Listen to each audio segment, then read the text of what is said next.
안녕하세요. 캡틴의 주식 하이킥입니다. 지난 방송들에서 최근의 우리 시장 조정은 대외 이슈의 측면이 아닌 철저하게 수급 측면의 조정이라고 여러 번 말씀드린 적이 있었습니다. 지금 우리 시장, 특히 오늘 장은 그것을 여과 없이 보여주었습니다. 종목이든 지수든 밑에서 받쳐서 체결되는 수동적 매수가 아니라 능동적, 자발적으로 위로 올리며 호가를 올려주는 매수세가 있어야만 상승이 가능하고 그것을 수급이라고 부릅니다.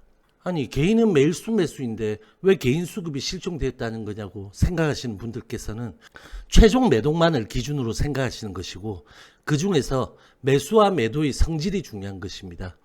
오늘 우리 시장은 7조 5천억 원의 개인 매수는 소극적, 수동적으로 체결되었고 7조 4,300억의 개인 매도는 자발적, 능동적으로 하방으로 적극적으로 때리며 지수의 하락을 조장했습니다. 물론 오늘뿐 아니라 최근 지속적으로 그러한 모습을 보였습니다. 2시 반 이후에는 외인의 매수가 증가해도 지수는 급락을 보였습니다. 바로 그런 현상이 나타난 것입니다. 자, 그럼 오늘 장을 정리해 보겠습니다. 코스피는 0.49% 상승 출발해서 장 초반부터 현물 양매수와 선물 외인 매수로 상승권에서 계속 진행했습니다. 11시경 2364.25까지 고점을 형성하고 오후 들어 외인 매수가 감소하며 윗꼬리단 음봉을 진행하다가 장막판 2344선까지 저점을 이렇게 낮춘 후에 2346.74 0.22% 상승 음봉 마감했습니다. 코스닥은 0.36% 상승 출발해서 장 초반 외인은 방향성 없이 매수 매도 변덕을 계속 부렸고, 기관은 최근과 다른 상당히 약한 매도를 진행하며 초반 변동성 보인 후 11시경 838선까지 고점을 형성했지만 이후 외인의 매수 감소와 기관의 본격적인 매도 패턴이 나타나며 오후장 낙폭을 키웠습니다. 금요일 저점인 822.58을 하회하며 821.50까지 저점을 낮춘 뒤 822.25, 1.39% 하락 음봉으로 마감했습니다. 1.27% 상승 출발한 코스피 빅스는 2.18% 상승한 21.51포인트의 양봉으로 마감했고, 0.18% 상승 출발한 선물은 0.06% 상승한 312.35의 윗꼬리 음봉 마감입니다. 3.4원 하락 출발한 원달러는 5.4원 하락한 1142원으로 종가 기준 1년 6개월 최저가를 오늘 다시 경신했습니다. 낸시 펠로시 하원의장이 백악관에 48시간 시한을 두고 부양책 결정을 해달라는 통보를 한 것이 글로벌 시장에서는 부양책 합의가 가까워진 것으로 이해하며 우리 시장 장중에 일본, 홍콩, 대만 등 아시아는 초강세, 중국은 강세를 유지하다가 시장 예상치에 다소 못 미치는 3분기 GDP를 발표한 후에 약세 전환했습니다. 1분기에 사상 최악인 마이너스 6.8%까지 추락했던 중국의 분기 GDP는 오늘 발표된 3분기는 4.9%로 올라서며 회복을 보였습니다. 그러나 시장 예상치인 5.5%에는 못 미치며 중국은 0.71% 하락 마감했습니다. 중국의 9월 산업 생산은 6.9%, 소매 판매는 3.3%로 전월 대비 일제히 상승입니다. 우리 장중시간 미국 유럽 선물도 초강세로 진행했지만 우리 시장은 전형적인 조정장의 모습을 보였고, 반도체와 은행주들이 버틴 코스피는 상승권을 힘들게 유지했지만 제약바이오가 무너진 코스닥은 장 후반 기관의 유도로 매도 개인의 하방 매물이 상당히 강하게 지수를 압박했고 상승 수급은 실종된 그러한 패턴이었습니다. 이제 코스닥은 일전에 말씀드린 807선까지 열리게 됩니다. 간단히 주요 종목만 짚어보겠습니다. 하이닉스와 삼성전자는 윗꼬리 양봉, 포스코는 3%대 강세, 그리고 은행주, 보험주 등이 강세를 보이며 코스피를 지지했습니다. 네이버, 카카오 등 언택트 약세, LG화학 등 2차전지 상당한 약세를 보였고요. 자동차도 일제히 약세를 보였습니다. 코스닥은 셀트리온 헬스케어 2%대 윗꼬리 양봉, 이외의 대형주들은 대부분 약세였습니다. 헬릭스미스의 악재 한가로 가뜩이나 조정이 깊어지고 있는 제약바이오 투심이 극도로 경색되며 코스닥 바이오는 다시 3.14% 폭락하며 지수를 끌어내렸고, 코스닥 제약도 1.33% 하락 저점 마감했습니다. 이제 코스닥 바이오는 직전 저점을 무너뜨리기 일보 직전입니다. 여기서 직전 저점을 깨고 내려오면 추가 하락이 불가피합니다. 그래서 반등이 내일쯤 나와야 하는 아주 아슬아슬한 자리까지 밀려와 있는 상태입니다. 빅히트는 오늘도 5%대 약세를 보였습니다. 오늘 빅히트를 한번 짚어드리고 싶었는데 시간 관계상 헬릭스미스하고 빅히트는 내일이나 다른 기회를 보도록 하겠습니다. 테마로는 장 초반 휘토류 초강세에서 음봉, 백화점, 나파모스타트, 은행 보험 등 금융주가 강세를 보였고 2차전지, 풍력, 수소 등이 약세를 보였습니다. 코스닥은 대부분 업종과 테마가 하락을 보였습니다. 헬릭스미스 한번 보겠습니다. 예전 바이로메드 시절인 2019년 3월 시총 5조를 넘기기도 했던 헬릭스미스가 작년 임상 데이터 오염으로 폭락한 뒤 이젠 기술력마저 의심받는 상황에서 주가는 5만 7만 사이 박스권을 길게 가져가다 2,800억 주주 배정 유상증자를 공시하고 다시 폭락을 보이며 3만원대까지 추락한 것도 모자라 최근 4년간 부실 사모펀드 등 고위험 자산에 2,600억을 투자했다가 큰 손실이 발생했다는 공시를 하며 오늘 대량 거래 하한가를 맞았습니다. 증권사와 운용사의 고지 내용을 신뢰해 투자했지만 잘못된 선택으로 손실이 발생했고 매우 송구스럽게 생각하며 무거운 책임감을 느낀다? 라고 회사 측은 밝혔습니다. 어이가 없어서. 또한 향후 관리 종목으로 지정될 수 있고 이에 따라 금융시장에서 직접 자금 조달이 힘들어질 수 있다. 그러면 임상 진행 자금 및 운전 자금이 부족해지고 심각한 유동성 위기를 겪게 되어 회사의 존립 자체가 위협받을 수 있다라고 했습니다.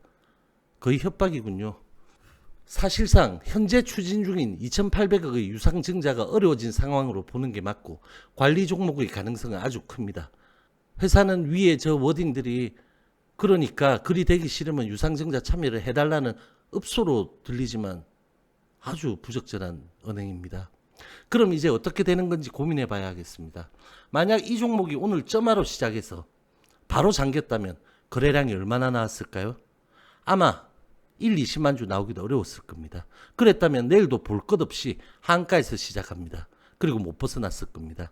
그런데 14%대 하락 시작해서 11%대까지 높여줬다가 한가로 질질 밀리며 698만 주의 대량 거래량을 터뜨렸습니다. 장시간 들고 있었던 주주들은 이미 너무 손실이 커 멍하니 손도 안 대고 있었던 사람들도 많겠지만 698만 주는 어쨌든 빠져나왔습니다. 내일 한가든 폭락이든 한 번 더 맞겠지만 한가 잔량으로 봐서 한가보다는 폭락 출발로 소화가 될 것으로 예상됩니다.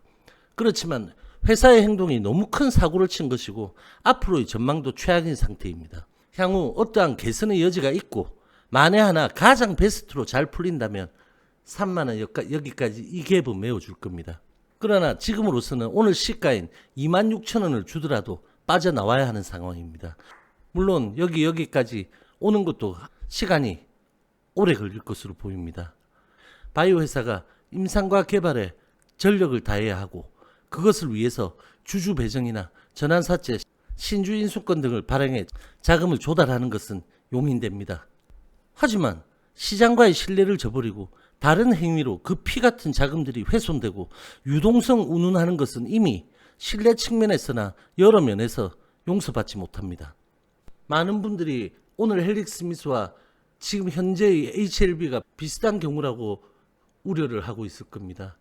헬릭스미스와 LB는 같은 경우라고 볼 수가 없죠. 오늘 헬릭의 영향으로 LB와 바이오의 투심이 강하게 악영향을 받았지만 일단 약과 임상에 관해서는 제쳐두고 이번 일에 대해서도 다릅니다. 헬릭은 4년간 그러한 손실의 반복을 겪으면서도 그것을 이제서야 밝혔고 증권 신고서 같은 것에 그게 표현이 안 된 게 더 이상하군요. HLB는 하이 투자에 돈을 보내고 옵티머스 문제가 대두되자 즉시 밝혔습니다. 약 3주 만에 공개한 거죠. 그리고 헬릭은 관리 종목 운운, 유동성 운운, 회사의 존립 자체가 위협 등 무책임한 말들을 쏟아부었고 LB는 피해 금액 확정 시 사재로 보전하고 그것을 담보하기 위해 회사의 대주주 주식을 위탁했습니다. 대안을 제시하고 이미 행한 겁니다. 다릅니다. 최근은 이것 자체가 아니라 옵티머스 로비 리스트에 진양군 회장이 있다는 찌라시가 투심을 누르고 있지만 이것과는 전혀 다른 문제입니다. 자, 그럼 오늘 LB 보겠습니다. 0.65% 하락 출발한 LB는 장 시작부터 거래량이 극히 저조했고 JP모간과 신한계좌의 프로그램 매도가 없는 거래량 속에서 하방 압력을 지속했습니다. JP모간의 매도가 멈춘 11시경부터 거래량은 추가적으로 기근 현상을 더 보였고 길게 행보를 보이다 장 후반 코스닥의 낙폭이 커지자 신한 프로그램 매도가 집중되며 연동 매물을 유도했고 밑골이 없는 최저점 마감입니다. 오늘 장중 변동폭은 2.92%, 오늘 평균가는 9247원, 전일의 52%에 불과한 37만 주의 정규장 거래량으로 7월 6일 이후 최저 거래량을 오늘 다시 경신했습니다. 제가 어제 영상에서 목요일 종가나 금요일 시초가의 지지가 필요하다고 말씀드렸습니다. 금요일의 시초가를 살짝 하회한 마감이지만 아직 금요일의 저가 훼손은 없습니다. 금요일의 장 후반 거래량 적은 급반등의 의미를 일부 훼손하는 오늘 캔들입니다. 코스닥의 길고 깊은 조정과 옵티머스, NDA 등 자체 불확실성을 품은 상황에서의 흐름이라 수급 반등이 아직은 요원해 보이지만 금요일의 저점을 지지하면서 반등이 이제는 반드시 나와야 하는 상황입니다. 다시 여기를 이탈 마감한다면 하방이 더 크게 열립니다. 특이한 것은 코스닥 외인 매수장에서 오전의 JP모간과 외인으로 잡히는 신한계좌의 프로그램 매도 집중으로 외인은 매도, 코스닥 기관 대량 매도장에서 금융투자 금투의 매수는 특징적입니다. 최저치 거래량의 몸통 음봉이지만 반드시 즉시 돌리는 캔들이 필요한 다소 절박한 자리라고 봐야 하겠습니다. 다음은 HLB 생명과학입니다. L생은 1.38% 하락 출발해서 장 시작 직후 매물 집중으로 저가를 기록한 뒤에 장중 거래량 소멸로 긴 횡보 진행했고 장 후반 지수와 LB에 연동하며 목요일 종가 부근의 밑골이 없는 음봉으로 금요일 양봉을 훼손했습니다. 오늘 변동폭 4.35%, 오늘 평균가 24,343원, 전일의 48%에 불과한 88만 주의 정규장 거래량으로 9월 11일 이후 최저 거래량을 오늘 경신했습니다. 금요일 저가는 훼손하지 않은 상태로 LB와 마찬가지로 여기를 지지하는 반등 양봉이 필요합니다. 여기를 이탈 시 22,900원 이 라인까지 열리게 되고 여기서의 지지력은 저번에도 말씀드렸다시피 아주 강할 것입니다. 역시 코스닥 외인 매수장에서 외인은 매도, 기관 매도장에서 금투는 매수입니다. 사람이든 조직이든 기업이든 그 존재의 가치와 해야 할 일이 다 다릅니다. 자신이 해야 할 일을 옆눈 돌리지 않고 묵묵하게 성실하게 할 때 주변과 세상은 그것을 알아주는 것이 이치이고 인지상정입니다. 하물며 어느 정도 인정받았다고 그에 맞는 책임과 사명보다는 누릴 수 있는 혜택에만 혈안이 되어 다른 짓을 하여 자기를 믿어주고 인정해주어 아낌없이 지원해준 주변과 세상을 결과적으로 배신하게 된다면 그 사람이나 기업은 더 이상 설 자리가 없어질 것입니다. 책임 있는 자리에 계시거나 기업 그 자체인 분들은 그 점을 반드시 명심해 주시기 바랍니다. 오늘 영상 여기까지 하겠습니다. 저와 함께 여러분들의 성투는 계속될 것입니다. 화이팅!